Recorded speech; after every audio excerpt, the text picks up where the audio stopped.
আল্লাহ আমাদের বানিয়েছেন, পৃথিবীতে পাঠিয়েছেন, এখানে আমাদের প্রয়োজনটা কি, আমাদের এই অস্তিত্বের উদ্দেশ্যটা কি? আল্লাহ এর উত্তরে বলেছেন সূরা মুলক অধ্যায় নম্বর 67 আয়াত নম্বর 2। আল্লাহ বলেছেন আল্লাযী খালাকাল মাউতা ওয়াল হায়াতা, যে আল্লাহ সৃষ্টি করেছেন মৃত্যু ও জীবন পরীক্ষার জন্য। কে তোমাদের মধ্যে কর্মে উত্তম? আল্লাহ সৃষ্টি করেছেন জীবন ও মৃত্যু পরীক্ষার জন্য। কে তোমাদের মধ্যে কর্মে উত্তম? আল্লাহ পবিত্র কোরআনে বলেছেন সূরা আলে ইমরান অধ্যায় নম্বর 3 আয়াত 185। আল্লাহ বলেছেন কুল্লু নাফসিন যায়কাতুল মউত, প্রত্যেক জীব মৃত্যুর স্বাদ গ্রহণ করবে, আর চূড়ান্ত বিচার হবে রোজ কিয়ামতের দিনে। যাকে সেদিন দোজখ থেকে রক্ষা করা হবে আর বেহেশতে দাখিল করা হবে, সেই পৃথিবীর উদ্দেশ্য অর্জনে সফল কাম। কারণ এই পার্থিব জীবন ছলনাময় ভোগ ব্যতীত আর কিছুই নয়। তার মানে এই পৃথিবীতে আমাদের ইহকাল, এটা পরকালের জন্য একটা পরীক্ষা। যদি আল্লাহ সুবহানাহু ওয়া তাআলার আদেশগুলো মেনে চলেন তাহলে পরকালের জীবনে বেহেশতে যেতে পারবেন, আর আদেশগুলো না মানলে বেহেশতে যেতে পারবেন না, দোজখে যাবেন। তাহলে এই জীবন আমাদের অস্তিত্বের পেছনের উদ্দেশ্য। আল্লাহ বলছেন পরকালের জন্য পরীক্ষা। আর আল্লাহ পবিত্র কোরআনে বলেছেন সূরা আনকাবুত অধ্যায় নম্বর 29 আয়াত নম্বর 2 যে তোমরা কি মনে করো আমরা ঈমান এনেছি এটা বললেই তোমাদের ছেড়ে দেওয়া হবে? তোমাদের অবশ্যই পরীক্ষা নেব। যদি শুধু মুখে বলেন আল্লাহকে বিশ্বাস করি, আমি একজন মুসলিম, আমি একজন মুমিন, এটা বললেই আল্লাহ ছেড়ে দেবেন? এখানেই পরীক্ষা শেষ? আল্লাহ বলছেন তোমরা জানো না আমি পরীক্ষা করব? শুধু বললেন আমি একজন মুসলিম, শুধু মুখে বললেন আমি বিশ্বাসী, মুখে বললেন আমি আল্লাহর কাছে নিজের ইচ্ছাকে সমর্পণ করি, তাহলে আপনাকে ছেড়ে দেওয়া হবে না। আল্লাহ অবশ্যই পরীক্ষা করবেন। আল্লাহ পবিত্র কোরআনে বলেছেন সূরা বাকারা অধ্যায় নম্বর 2 আয়াত নম্বর 155 আমি অবশ্যই তোমাদের পরীক্ষা করব ক্ষুধার ভয় দিয়ে, জীবন আর ধন সম্পদের ক্ষয়ক্ষতি দিয়ে এবং ফল ও ফসলের ক্ষয়ক্ষতি দিয়ে। আর শুভ সংবাদ দাও তাদের যারা ধৈর্যশীল। আল্লাহ সবাইকে পরীক্ষা করবেন ভয় দিয়ে, ক্ষুধা দিয়ে, জীবন আর ধন সম্পদের ক্ষয়ক্ষতি দিয়ে, ফল ফসলের ক্ষয়ক্ষতি দিয়ে। আল্লাহ অবশ্যই পরীক্ষা করবেন। আর আল্লাহ এক একজনকে এক একভাবে পরীক্ষা করেন। আল্লাহ পবিত্র কোরআনে বলেছেন সূরা আনাম অধ্যায় নম্বর 6 আয়াত নম্বর 165। আল্লাহ বলেছেন যে তিনি কিছু মানুষকে অন্যদের তুলনায় বেশি মর্যাদা দান করেছেন। আল্লাহ সুবহানাহু ওয়া তাআলা কিছু মানুষকে অন্য মানুষদের তুলনায় বেশি মর্যাদা দিয়েছেন। আল্লাহ কোরআনে বলেছেন সূরা নাহল অধ্যায় নম্বর 16 আয়াত নম্বর 71 যে তিনি কিছু মানুষকে অন্য মানুষের তুলনায় শ্রেষ্ঠত্ব দান করেছেন। আল্লাহ এই কথা আবারও বলেছেন সূরা আনাম অধ্যায় নম্বর 6 আয়াত নম্বর 165 যে আল্লাহ সুবহানাহু ওয়া তাআলা কিছু মানুষকে অন্যদের তুলনায় বেশি মর্যাদায় উন্নীত করেছেন, আর তিনি যা দিয়েছেন তার ভিত্তিতেই তোমাদের বিচার করা হবে। এখানে অনেক লোকজন এভাবে প্রশ্ন করে আল্লাহ তাআলা এখানে সুবিচার করবেন কিভাবে? কেউ হয়তো জন্মায় গরিব পরিবারে, আবার কেউ জন্মায় ধনী পরিবারে, কেউ জন্মায় ভালো স্বাস্থ্য নিয়ে, কেউ জন্মায় অসুস্থ হয়ে। এটাই তো অবিচার। আল্লাহ তাআলা সুবিচার করেন না। তিনি এইসব আলাদা মানুষের জন্য আলাদা বিচার করবেন কিভাবে? আমরা জানি যে পার্থিব জীবনে আছে জন্ম আর মৃত্যু, বিভিন্ন অসুখ হতে পারে, কেউ গরিব কেউ ধনী, এই সবই আসলে পরীক্ষা। আর আল্লাহ পবিত্র কোরআনে বলেছেন সূরা আনফাল অধ্যায় নম্বর 8 আয়াত নম্বর 28 আল্লাহ বলেছেন যে অবশ্যই তোমাদের ধন সম্পদ আর সন্তান সন্ততি এগুলো তোমাদের জন্য পরীক্ষা। এরপর সূরা মুনাফিকুন অধ্যায় নম্বর 63 আয়াত নম্বর 9 যে তোমাদের সম্পদ আর সন্তান সন্ততি যেন তোমাদেরকে আল্লাহ তাআলার স্মরণে উদাসীন না করে। আল্লাহ তাআলা এক একজন মানুষকে এক একভাবে পরীক্ষা করেন। আপনি যদি কাউকে জিজ্ঞেস করেন যে ভালো কাজগুলো কি কি আর ভালো কাজগুলো কি, এ ব্যাপারে আস্তিক নাস্তিক সব ধরনের মানুষই তখন বলবে ভালো কাজ হচ্ছে দান করা, নিজে সন্তুষ্ট থাকা। কয়েকটা ভালো কাজের কথা বললে দান করার থাকবে। এখন একজন মানুষ পরোপকারী কি না সেটা আল্লাহ কিভাবে পরীক্ষা করবেন? কিন্তু সবার সম্পদ যদি সমান থাকে, পরীক্ষার ব্যাপারটা তাহলে আসবে কিভাবে? পরীক্ষা তখনই নেওয়া যাবে যখন কেউ হবে ধনী আর কেউ হবে গরিব। তাই আল্লাহ তাআলা এক একজনকে এক একভাবে পরীক্ষা করেন। হয়তো কেউ জন্ম নিয়েছে ধনী পরিবারে, তাই সম্পদ অনেক বেশি, আবার কেউ জন্মায় গরিব হয়ে। তবে যে লোকটা ধনী, ইসলামিক শরিয়া অনুযায়ী ইসলাম ধর্মের একটা স্তম্ভ হচ্ছে যাকাত, যে প্রত্যেক ধনী লোক যাদের সঞ্চয় নিসাব লেভেলের উপরে 85 গ্রাম স্বর্ণ, সে প্রতি হিজরি বছরে সেই সঞ্চয়ের 2.5% জাকাত হিসেবে দান করে দেবে। সেই লোক হতে পারে লাখপতি, হতে পারে কোটিপতি। যদি সে ঠিকমতো জাকাত দেয় তাহলে সে পাবে 5 নম্বর। হয়তো সে পুরো জাকাত দিল না, সামান্য কিছু অংশ দান করলো, যা দেওয়ার কথা তার 20% দিল, যেটা দেওয়া উচিত তার সামান্য অংশ দিল, তাহলে সে ফেল করবে। আবার কেউ হয়তো জাকাতই দেবে না, একেবারে শূন্য। আর গরিব লোককে কোনো জাকাত দিতে হবে না, সেভাবে ফুল নাম্বার। কিন্তু আমরা মানুষরা এভাবে বলি, আহা বেচারা লোকটা খুব গরিব, এই লোকটার জীবনে শুধু সমস্যা আর সমস্যা। আর ধনীদের দেখে আমরা মুগ্ধ হই। আমাদের প্রিয় নবী বলেছেন যে একজন ধনী লোকের বেহেশতে প্রবেশ করা গরিবের চেয়ে অনেক বেশি কঠিন।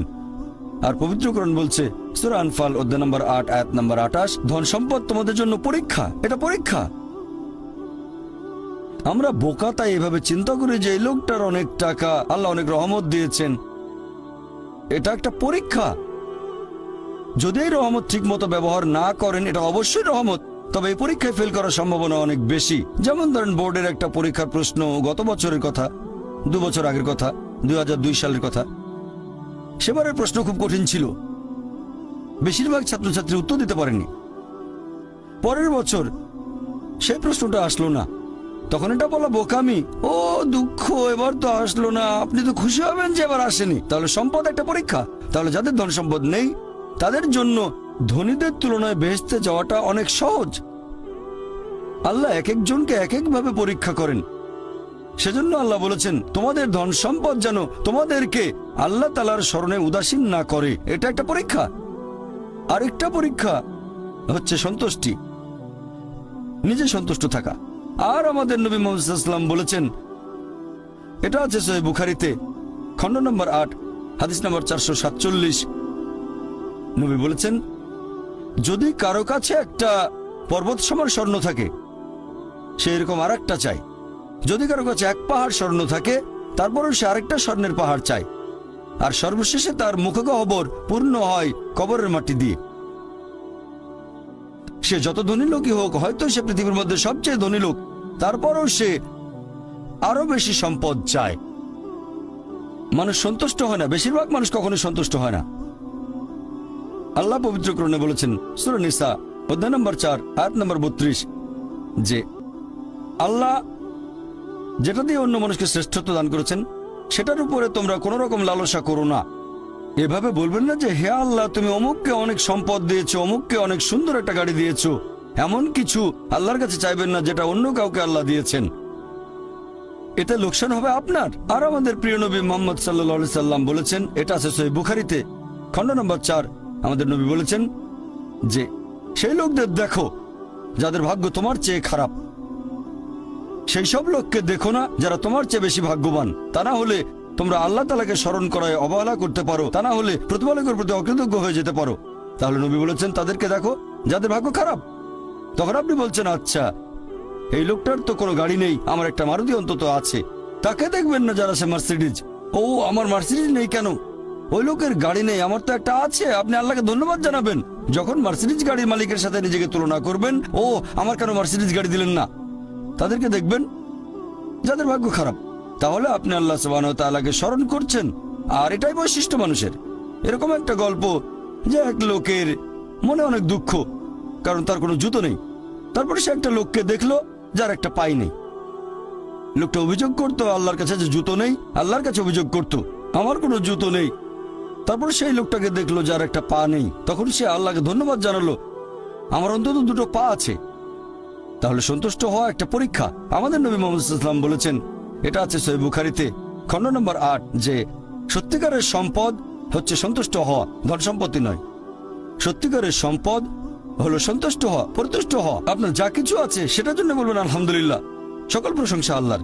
তাহলে হবেন সত্যিকারের মুমিন, হবেন সত্যিকারের বিশ্বাসী, হবেন সত্যিকারের মুসলিম, সন্তুষ্ট থাকবেন। অনেকে এভাবে বলে যে কোন কারণে আল্লাহ সুবহানাহু ওয়া তাআলা কিছু মানুষকে জন্ম থেকেই বানিয়েছেন স্বাস্থ্যবান, কিছু মানুষকে আল্লাহ সুস্বাস্থ্য দেন, আর কেউ জন্মায় অসুখ বিসুখ নিয়েই, হয়তো বংশগত কোনো রোগ, হার্ট ডিজিজ, কেউ বা জন্মায় বিকলাঙ্গ হয়ে। আল্লাহ কি অবিচার করছেন? আল্লাহ পবিত্র কোরআনে বলেছেন সূরা নিসা অধ্যায় নম্বর 4 আয়াত 40, আল্লাহ সুবহানাহু ওয়া তাআলা কারোর সাথে অনুপরিমাণে জুলুম করেন না। এটা একটা পরীক্ষা।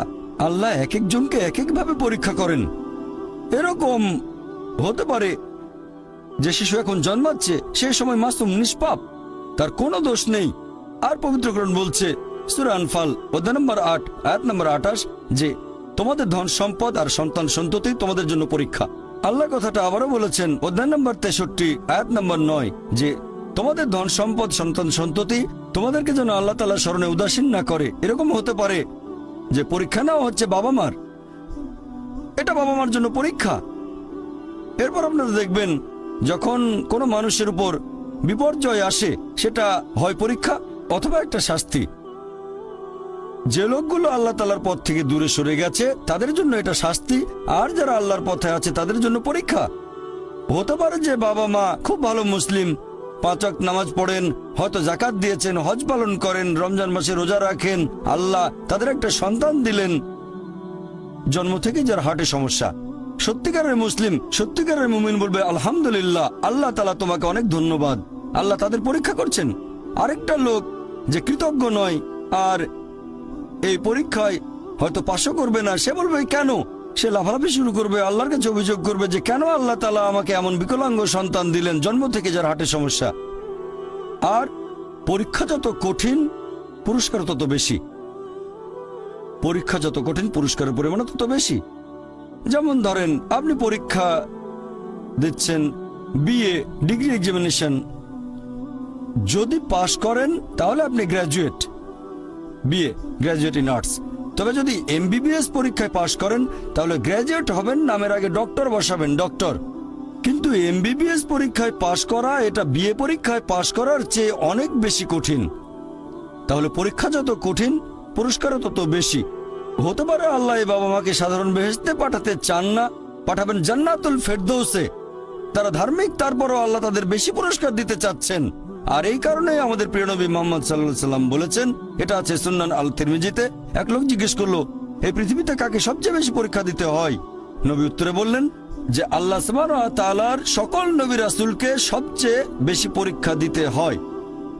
এরপরে যারা নবী রাসূলগণের ঘনিষ্ঠ, যারা নবী রাসূলগণের মতো, তারপরে যারা সাহাবীগণের মতো। আর একজন লোকের ঈমান যত বেশি মজবুত পরীক্ষাটা তত বেশি কঠিন। তাকওয়া যত বেশি থাকে আল্লাহ তত কঠিন পরীক্ষা দেবেন। আপনি কোথাও এমবিবিএস নিয়ে পড়াশোনা করছেন কারণ বেশি নম্বর পেয়েছিলেন এইচএসসিতে, সেজন্য এখানেও পরীক্ষা কঠিন। এমবিবিএস পাশ করাটাও বেশ কঠিন। তাহলে এখানেও নবী রাসূলগণের তাকওয়ার সাথে সাধারণ মানুষের তাকওয়ার কোনো তুলনায় হয় না। যেহেতু তারা ছিলেন নবী এবং রাসূল, তাই তাদেরকেও পরীক্ষা করা হয়েছে। কোন নবী রাসূলকে এই পরীক্ষা না নিয়ে ছেড়ে দেওয়া হয়নি। তাদের তাকওয়া লেভেল অনেক উপরে। নবী রাসূলকে অনেক বেশিবার পরীক্ষা করা হয়েছে সাধারণ মানুষের চেয়ে। আপনার বাচ্চা অনেক বেশি, অনেক কঠিন।